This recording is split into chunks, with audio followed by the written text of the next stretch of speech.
हमें एक फलन x का वर्ग घटा 5x जमा 6 दिया गया है। आइए सोचते हैं कि अगर हम इस फलन के शून्यक यानी जीरोस को ज्ञात करना चाहें तो हमें इस फलन को किस रूप में लिखना चाहिए, या फिर यह पता करना हो कि यह फलन x अक्ष को कहां पर प्रतिच्छेद करता है और इसे किस रूप में लिखेंगे, या किसी दूसरे रूप में इसका न्यूनतम मान यानी मिनिमम वैल्यू क्या होगा। यहां हमारे पास x का वर्ग का एक पद है जिसका गुणांक मतलब कोएफिशिएंट धनात्मक चिन्ह है, इसलिए यह परवलय ऊपर की ओर खुलेगा। लेकिन आइए देखते हैं कि इसका मिनिमम बिंदु क्या होगा, या ये देखते हैं कि इस परवलय का शीर्ष यानी वर्टेक्स क्या होगा। यदि फलन इस तरह दिखाई देता है तो हम फलन के इस रूप यानी फॉर्म का प्रयोग करते हैं और पता लगाते हैं कि ये x अक्ष को कहां पर प्रतिच्छेद करता है। तो आइए देखते हैं कि ये x अक्ष को कहां पर प्रतिच्छेद करता है।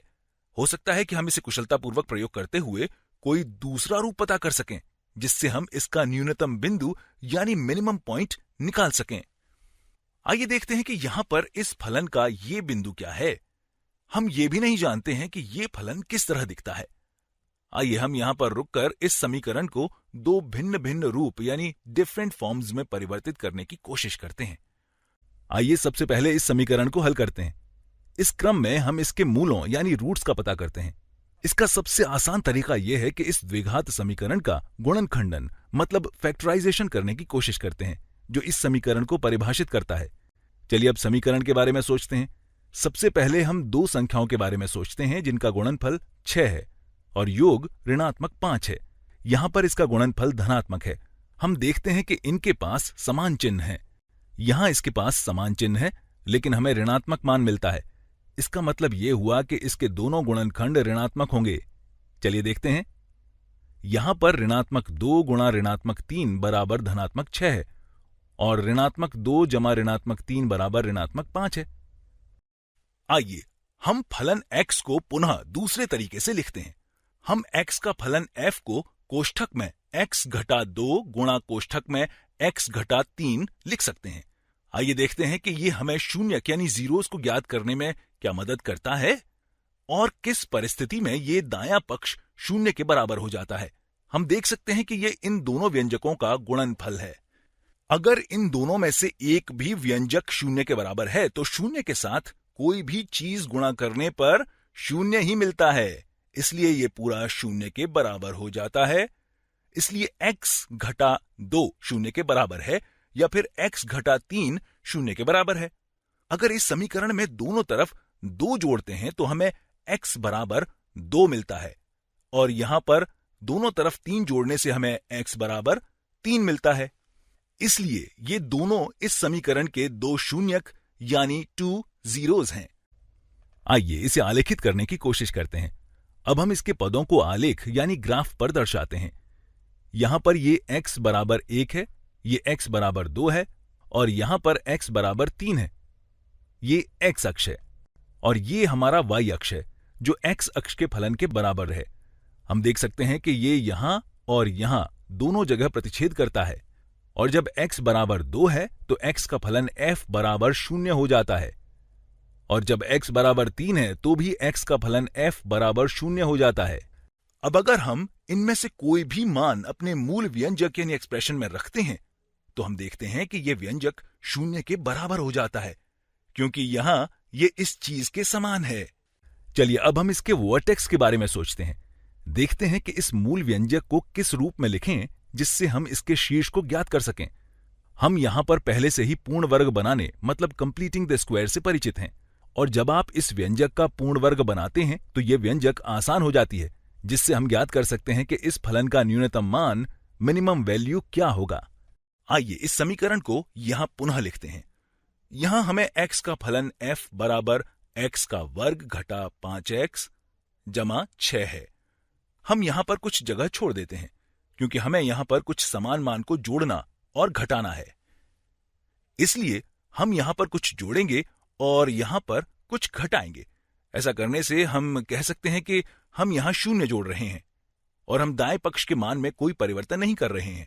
हम यहां ऐसा इसलिए करना चाहते हैं क्योंकि हमें इस बैंगनी रेखा में रेखांकित भाग का पूर्ण वर्ग बनाना है। हम इसे पूर्ण वर्ग बनाने की विधि यानी कंप्लीटिंग स्क्वायर मेथड सीखते समय बहुत बार बना चुके हैं। अगर आपको पूर्ण वर्ग के बारे में और अधिक समीक्षा करने की आवश्यकता है तो मैं आपसे यही कहूंगा कि आप खान एकेडमी के पूर्ण वर्ग बनाने की विधि वाली वीडियोस को देखें। लेकिन हम यहां देखकर ये कह सकते हैं कि अगर यहां से इस गुणांक यानी कोएफिशिएंट को हटा देते हैं तो हम आसानी से इसका पूर्ण वर्ग यानी परफेक्ट स्क्वायर बना सकते हैं। हम यहां से ऋणात्मक 5 लेते हैं और जब इसको 1/2 से गुणा करते हैं तो हमें 5/2 मिलता है। अब हम इसका वर्ग करते हैं, इसलिए हम इसे जमा कोष्ठक में ऋणात्मक 5/2 का वर्ग लिख सकते हैं। जब हम ऋणात्मक संख्या का वर्ग करते हैं तो यह धनात्मक संख्या हो जाती है, इसलिए यह 5/2 का वर्ग, यहां पर 5 का वर्ग बराबर 25 और 2 का वर्ग बराबर 4 है, इसलिए ये यहां पर जमा 25/4 होगा। अब अगर हम चाहते हैं कि ये समीका यानी इक्विलिटी सत्य हो तो हमें यहां दोनों तरफ समान मात्रा जोड़ना होगा, या अगर किसी एक तरफ कोई संचालन करते हैं, या यूं कहें कि अगर किसी एक तरफ कुछ मात्रा जोड़ते हैं तो हमें दूसरी तरफ से उतनी ही मात्रा घटानी होगी, जिससे इनके मानों में कोई परिवर्तन न हो। इसलिए हम यहां पर 25/4 जोड़ते हैं और यहां पर 25/4 घटाते हैं। तो आइए देखते हैं कि ठीक यहां ये क्या होगा, या यहां ये बैंगनी रंग से रेखांकित भाग क्या होगा। हमने यहां ये पूरा काम इसलिए किया ताकि ये कोष्ठक में x घटा 5/2 का वर्ग हो जाए। अब मैं आपको प्रेरित करता हूं कि आप इसे खुद से सत्यापित यानी वेरीफाई करने की कोशिश करें। आइए अब यहां विस्तार से देखते हैं कि हमने यहां गुणांक 1/2 क्यों लिया और इसका वर्ग क्यों किया, फिर यहां इसको जोड़ने और घटाने पर यह कैसे काम करता है। हमने इसे पहले ही पूर्ण वर्ग बनाने की विधि पढ़ते समय पढ़ लिया है, लेकिन हम यहां यह सत्यापित कर सकते हैं कि ये दोनों समतुल्य यानी इक्विवेलेंट हैं। तो ये दोनों यहां पर हैं। अब हमें 6 घटा 25/4 को सरल करना है। हम यहां 6 को 24/4 लिख सकते हैं, इसलिए यहां 24/4 घटा 25/4 बराबर ऋणात्मक 1/4 होगा। तो यहां ये ऋणात्मक 1/4 है। इस तरह अब हमारा मूल फलन ओरिजिनल फंक्शन x का फलन f बराबर कोष्ठक में x घटा 5/2 का वर्ग घटा 1/4 है। आइए देखते हैं कि यह रूप इतना रोचक क्यों है। इसके बारे में सोचने का एक तरीका यह है कि यहां यह भाग हमेशा ही ऋणेतर यानी नॉन नेगेटिव होगा। यहां बैंगनी रंग में इस भाग का न्यूनतम मान 0 होगा। यहां ऐसा इसलिए होगा क्योंकि हम इसका वर्ग कर रहे हैं। अब हम इस तरह की कुछ चीजों को लेते हैं। हम यहां वास्तविक संख्याओं यानी रियल नंबर्स के बारे में बात कर रहे हैं, और अगर हम इसका वर्ग करते हैं तो हमें ऋणात्मक मान नहीं मिलेगा। यह न्यूनतम मान पर 0 के बराबर होगा, और ऐसा करने से वास्तव में हमें धनात्मक मान मिलता है। तो आइए अब देखते हैं कि इसका न्यूनतम मान कब आता है। हम देख सकते हैं कि जब हम 0 का वर्ग करते हैं तो हमें इसका न्यूनतम मान मिलता है, और हम 0 का वर्ग तब करेंगे जब x घटा 5/2 बराबर 0 होगा। अब अगर हम इस समीकरण के दोनों तरफ 5/2 जोड़ते हैं तो हमें x बराबर 5/2 मिलता है, इसलिए इसका न्यूनतम मान x बराबर 5/2 पर मिलेगा। आइए अब देखते हैं कि जब x बराबर 5/2 है तब y या x का फलन f का मान क्या होता है। यहां फिर से हम इनमें से किसी रूप का उपयोग करते हुए 5/2 का मूल्यांकन कर सकते हैं, लेकिन यहां इसे इस रूप में हल करना ज्यादा आसान है। तो जब x बराबर 5/2 है तब यहां ये पद 0 के बराबर हो जाता है। 0 का वर्ग बराबर 0 होता है, इसलिए हमारे पास ऋणात्मक 1/4 बचता है। अब इसके शीर्ष यानी वर्टेक्स के बारे में दूसरे तरीके से सोचते हैं। हम कह सकते हैं कि शीर्ष यहां इस बिंदु x बराबर 5/2 और y बराबर ऋणात्मक 1/4 पर है। यहां 5/2 का मतलब 2.5 है। ये दोनों एक ही बात है, इसलिए यहां x बराबर 5/2 है और y बराबर ऋणात्मक 1/4 है। अब अगर ये ऋणात्मक 1 है तो 1/4 कुछ इस तरह का होगा, इसलिए हम कह सकते हैं कि ठीक यहां ये हमारा शीर्ष है, तो ये हमारा बिंदु है। आइए इसे स्पष्ट करते हैं। तो ये हमारा बिंदु 5/2 ऋणात्मक 1/4 है। यहां हमने इस रूप का उपयोग करते हुए न्यूनतम बिंदु का पता लगा लिया है, जिससे हमें यहां शीर्ष के बारे में पता चलता है।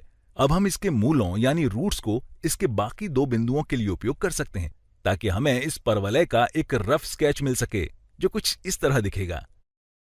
यह रोचक बात यह है कि हमें इस वीडियो से यह सीखने को मिलता है कि हम इसको अलग अलग रूपों में लिख सकते हैं। ये इस बात पर निर्भर करता है कि हम इस फलन यानी फंक्शन को किस तरह समझने की कोशिश करते हैं।